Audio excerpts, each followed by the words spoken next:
Welcome to the Purpose Focused Advisor, a podcast for financial planners, advisors, and RIAs looking to get the most out of yourself and your business. Join Rob Brown and Phil Calandra as they walk you through a journey that will allow you to take action in your business and your life so you can be the best that you can possibly be.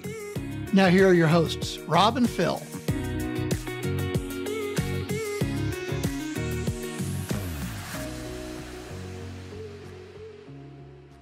Welcome, everybody. Time once again for the Purpose Focused Advisor. Rob Brown here, along with my partner, Phil Calandra, and our special guest today, Joe Bertilson. I think I'm saying that right, Joe. I didn't practice your name before the show. Yep, Bertilson. So just like it sounds. Thanks for having me on.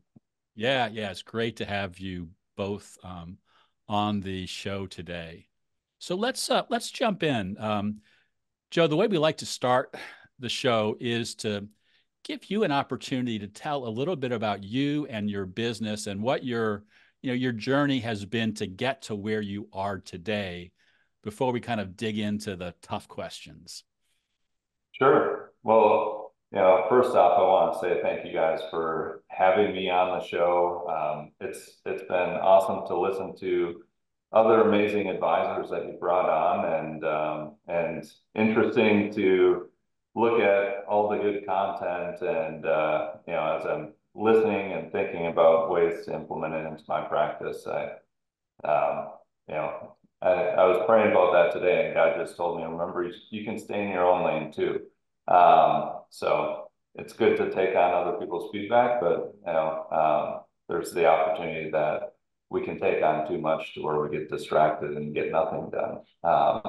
So it's awesome feedback that I've heard from other advisors about your show, and appreciate the opportunity. A little bit about myself.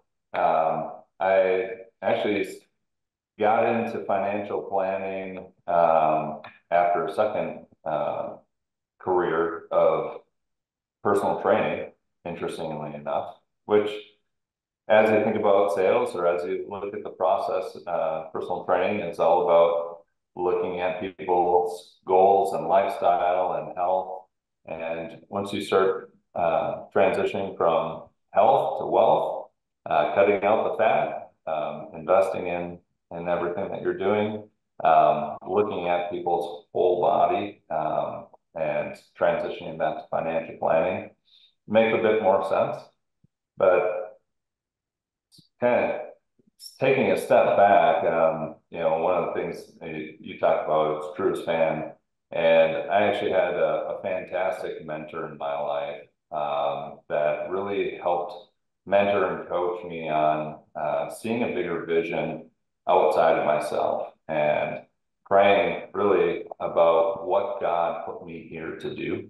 And that really drove me into and helped me to land in financial planning. When I was about 22, I was doing personal training and praying about what God wanted me to do, and very clearly heard him say, finance the gospel. And so I'm looking around, making decent money and wondering, like, how is this going to work? Like, I have to buy a gym, I have to do something. And interestingly enough, we were down in Guatemala working with some business leaders and church leaders and government leaders down there, and had the opportunity to join Edward Jones, one of the financial firms that I've worked with, and had the opportunity to become a financial advisor through them, and built my practice through them over the years, from scratch all the way to the top 10% of the firm after about 9 years. And there's a lot in between there, but that's really how I got my start, and then transitioned into our own firm and started Cedrus Wealth Group, and have been building that moving forward. So obviously folks listening to this podcast know that Edward Jones is a great firm, have a lot of great advisors. But what was it that triggered that transition that you decided to make to start your own independent firm? Because that's a big shift. Yeah, it is. As I was building out my office at Edward Jones, had a lot of success and was able to train and mentor probably about 40 advisors at Edward Jones, and helping encourage advisors to see their potential and to build their book of business more than just for their families. My challenge to advisors was, if your vision is to provide for your family, then your vision is too small. We have the capacity and the capability to bless a lot more people if we put in the effort. And so as I was working on that and incorporating generosity with my clients, and realizing that I couldn't really, not that I could control what people are doing, but I couldn't get people to completely buy into the process. And so I knew at some point, in order to increase the impact that we're going to have on our communities and other advisors, that eventually I'd have to build my own team and build out something that's bigger than just a single advisor per office. The catalyst, is something that I probably thought a couple of years ago. I probably thought it was 4 or 5 years down the road. And they had a leadership change and some shift in values that didn't align with where I wanted to be. And really, that's when God kind of started kicking me out, as the way that I would describe it. I was praying about it, and I kind of said, look, God, I'm working like 30 hours a week. I can be a really good dad. I can focus on my family and, and kind of hold my head down and just run my business. And I got a resounding no out of the conversation. So that's when I started looking at other opportunities, and had the opportunity to partner with Raymond James on their independent channel. And it's been a challenging but good and wonderful transition. That's awesome. Challenges are always good. Joe, I had a question.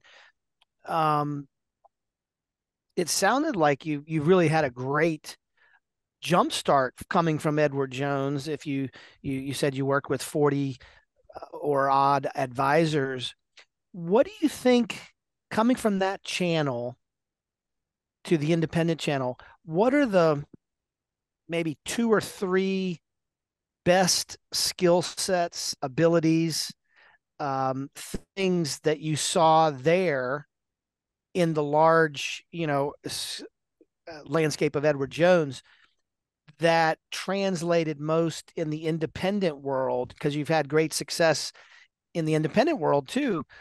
What are the things that you pick up there that you saw there that other advisors could benefit from?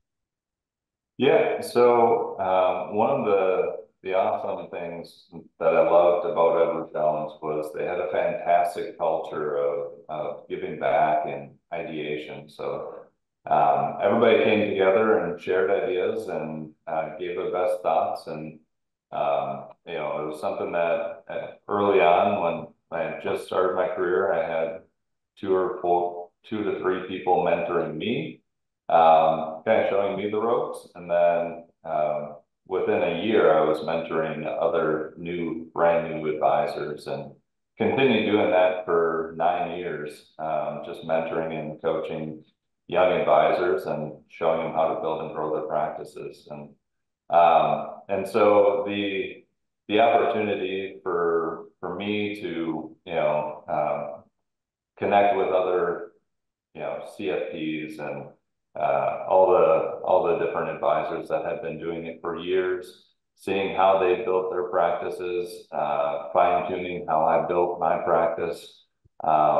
It really created a great collaboration, and something that I think it's good, and probably something that could be developed and continues to be developed with Raymond James. And the independent channel is just that. It is a bit more independent. So that's where I'm excited to build a firm where we can continue those values, that mentorship, discipleship, and mentoring and training advisors to run great practices and serve their clients well.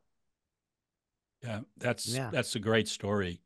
I actually correlate that a lot to my history in the industry, being a top producer in my firm. And as I was growing my business, realizing how much other people came to me and asked for my advice, and how much I liked giving that advice and seeing other people succeed, and realizing that even though I wanted to be a top producer, I love being in the top ranks of the firm, it didn't have to be at the expense of being a mentor to serving others, because we really weren't competing with each other. We were really all in the same life purpose business of making other people's lives businesses, whether they were in our offices or regions, or they were the clients that we were reaching out to and serving.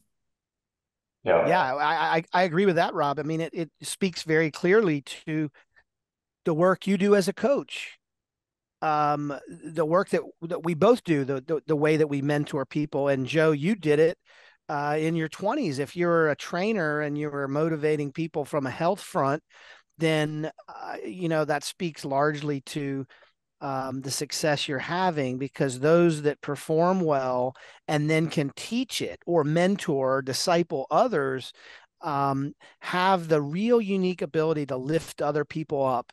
And isn't that what we're kind of all called to do in the end? In some ways, that's what will continue to build your firm, and the advisors that we coach and the advisors we develop always can appreciate that mentorship, that discipleship. So that's great. Yeah, and that's kind of the blessing and the gift that I was given. Having a strong mentor and having somebody really show me. He worked with business leaders around the world, and took a farm boy that I was, and showed me how much impact we could actually have if we actually believed what God put inside of us.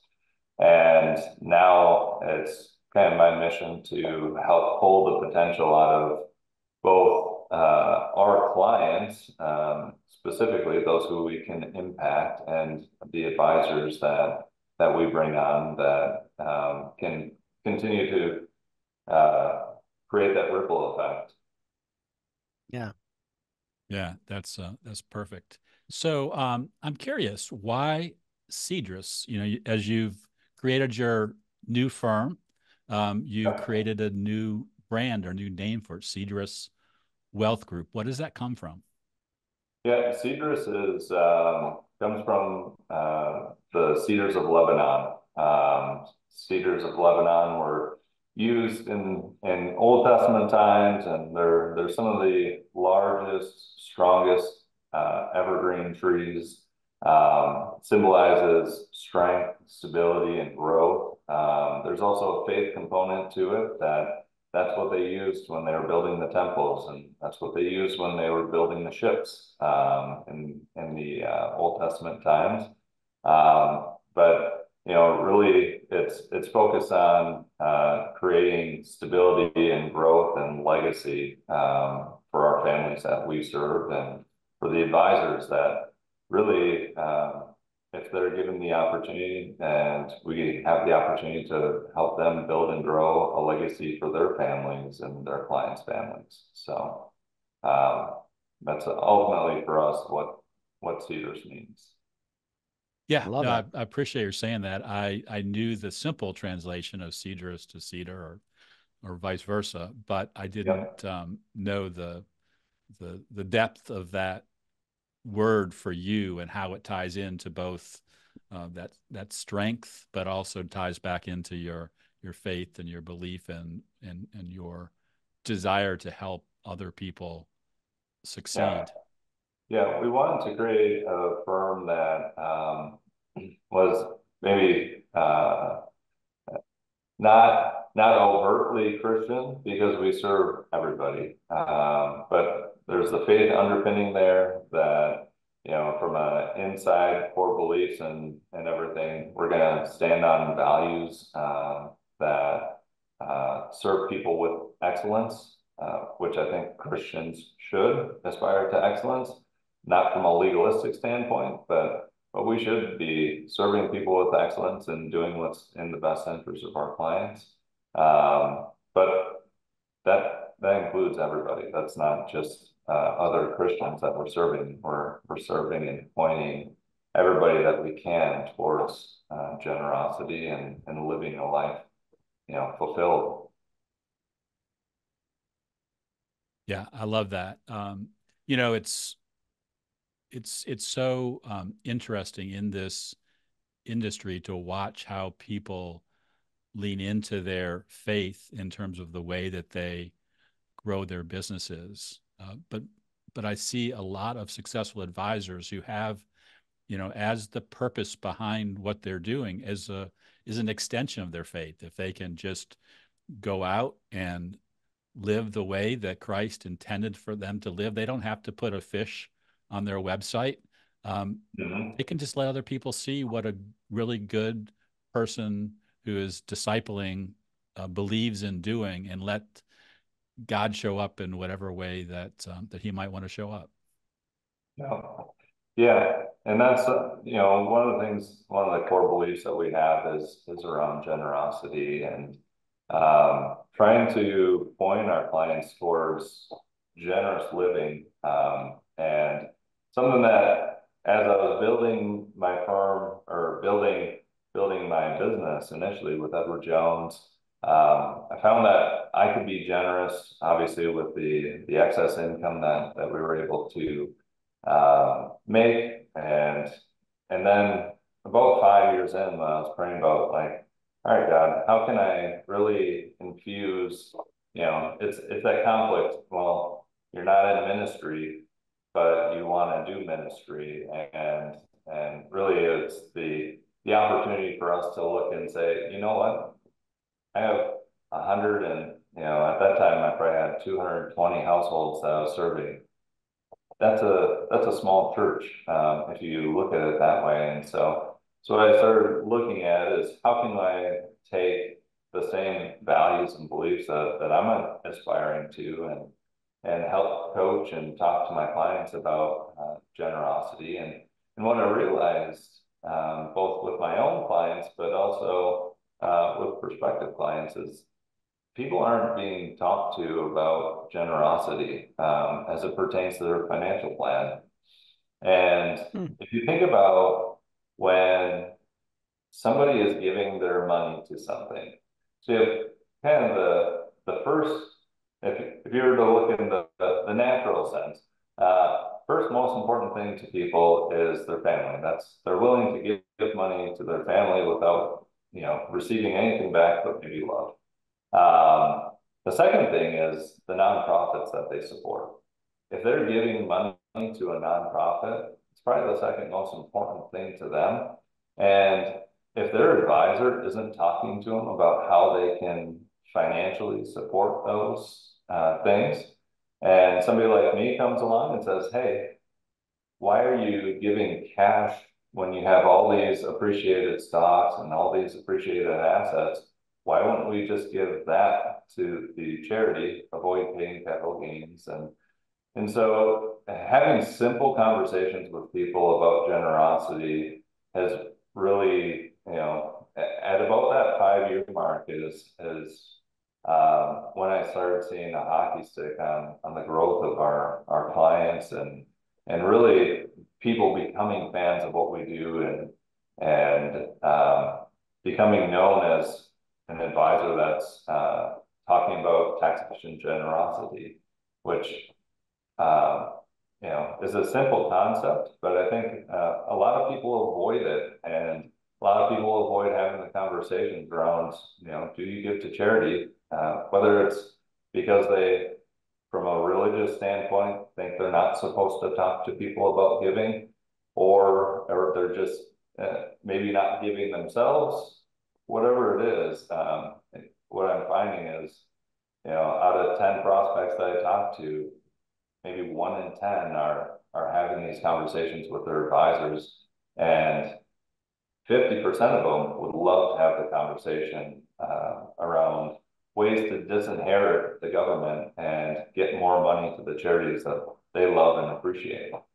And so that's kind of one of the core beliefs, that we're always going to talk to our clients about generosity, and then we can talk about ways that we point them towards generosity as well. That seems like a real differentiator, Joe. And hearing you say it, I question why it's a differentiator, but I know it's great for you and your practice and the people you serve. And it's spot on, at the end of the day, how you do your craft and why you do your craft separates you and the excellent work you do for your clients. And it sounds like you're doing a great job of making that, being witness to that, and really making it apparent that your generosity and what you're trying to serve and what you're trying to accomplish is standing out. So congratulations for that. I loved hearing you tell it that way. Yeah. It's for me, you might say it's a little self-serving, because it just ties into what I feel like God's called me to do. So it's just one and the same thing. It's everything is pointing towards the mission that God's put on my life, and I know that from just what I see in my clients' lives as they are becoming generous or have already been generous, you can see the fruit in their lives as well. Yeah, right. I was as you were talking, actually both you and Phil, about this, one of the things that dawned on me is that in our process, when we're working with a new coaching client, is the very first thing we do is we ask them to dream big. Tell us what it is they really want, and to go beyond, I want to get my my AUM to X level. It's like, well, if that's where you want to go, why do you want to get there? And what I find is that most advisors can't articulate that without going deeper. And I think that's also true for a lot of clients that you might meet, where you're really trying to help them understand what it is they really want with this wealth that they're building. And they know in the back of their mind that there's some generosity component there, but they haven't been able to pull that out. So whether you're coaching advisors or coaching clients, you're just helping them pull out something that they may naturally want, or maybe they feel God's tugging them to go further. And just being a mentor in that process is a very powerful thing to do. And those 200 families that you were touching, they also have 200 people each that they're touching. So it has just a way of growing exponentially when you have a good message and you deliver it on a consistent basis. No, it's been really fun to see it. And one of the things that we started doing this year, we partnered with Convoy of Hope, which is one of the larger faith-based organizations. They do disaster relief, but then they also do rebuilding of communities afterwards, and helping to partner with people that have gone through disasters, teaching them how to farm, teaching them how to fish and build their own businesses. And so we took a group of clients, we call it a serving trip. And one of the amazing things with Edward Jones is we had trips all around the world. Every 6 months, you could qualify for a trip. And it was amazing, but what I found with me and my wife is that after a while, when you go to these 5-star, 5-diamond resort places, it starts feeling kind of empty, and we just caught ourselves talking to the staff and just wanting to see where the staff lived and wanting to serve them rather than just being served all the time. And so when I started Cedrus, I wanted to make sure that we incorporated that type of travel into our firm. And so we did our first serving trip to Puerto Rico with Convoy of Hope. We invited 8 of our clients on the trip, and it was awesome. We had people that were not Christians at all to strong believers that were 65 and had always wanted to go on they call it a mission trip. I'm like, no, it's not a mission trip. Got to make this friendly for everybody. But everybody got to see the gospel at work. We helped build a community center over there. Had the opportunity to bring some food to people in the community that were hurting, and really just go see Puerto Rico, in the challenging area. Now, we still stayed at a nice resort. We just got off the resort and actually went out and did stuff. And so we're really excited. We're booking our next trip with them to El Salvador next year in early February. We'll bring our team and then also invite clients again. And the goal is 3 to 4 days of serving and then 2 to 3 days on the back end, so that people actually have time to process what they just went through and enjoy the country as well. Sure. So yeah. kind of encouraging our clients to travel, but travel with some purpose. And we've gotten amazing comments from our clients, and Convoy of Hope is an amazing partner. They literally handle everything. We just have to get the people and get them to pay. Everything else has been taken care of. That's amazing. Yeah.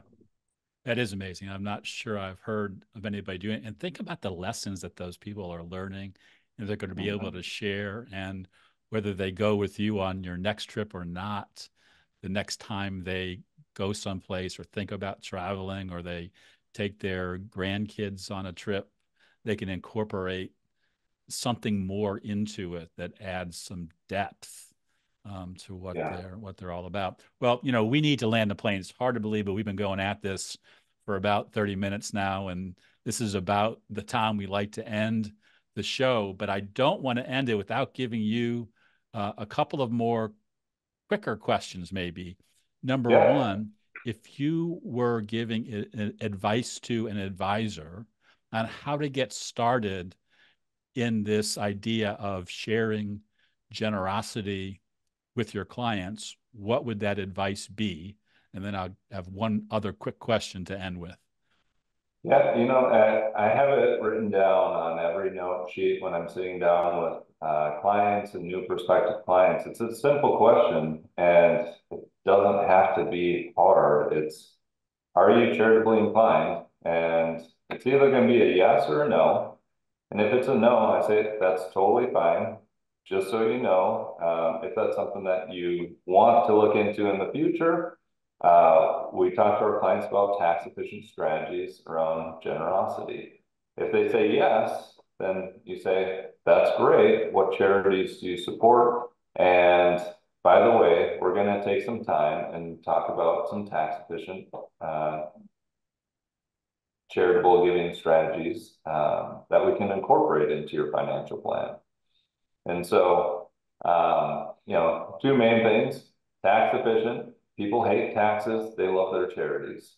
And even if they're not charitably inclined, you're at least planting a seed and saying, well, maybe that is something I should consider.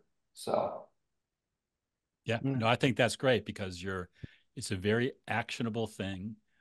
If it's a question that you're not asking when you're interviewing a client or a prospective client, you can just add it to the list, and you've got 2 different directions that you can go. And if it's something that you have been asking, but wondering how to get more out of that question, I think Joe's just given you a great way to do that. So that's awesome, Joe.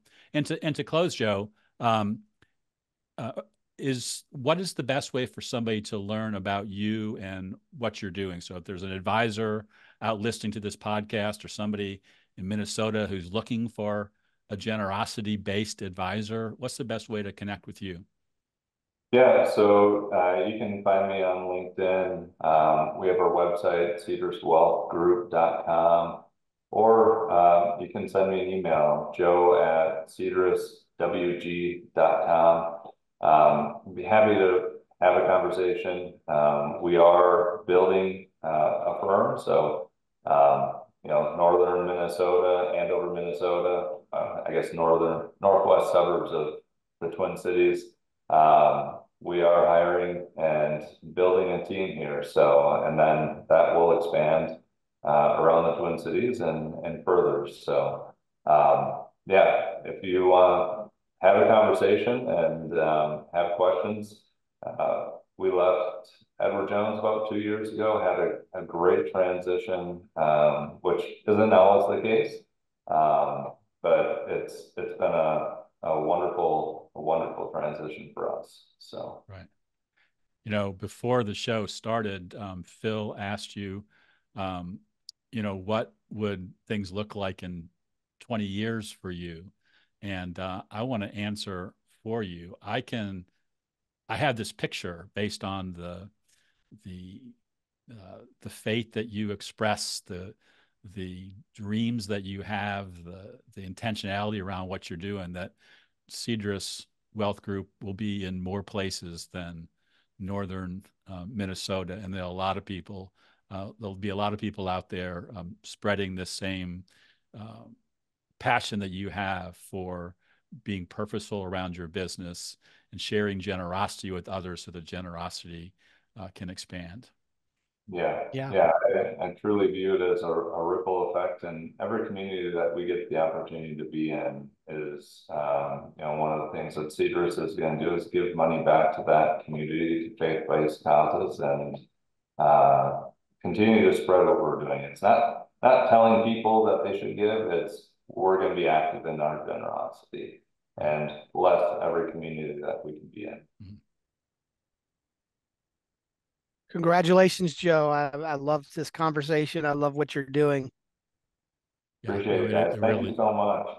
Yeah, no, it really is terrific. So it's been a great conversation. So let's call it a show. We look forward to seeing our listeners, or not seeing, but you listening to us, participating with us in our next show next week. I think I bobbled that one pretty good, Phil. But most importantly, remember, we're always rooting for your success. Take care. Thank you, guys. Thank you. Thanks for joining us for this episode of The Purpose Focused Advisor. If you want to learn more, head over to our website, truestfancoaching.com. There you'll learn all about becoming a purpose-focused advisor. You'll also find today's show notes and links to the other gifts and resources we talked about during the episode. Again, thanks for listening, and remember, we're rooting for your success.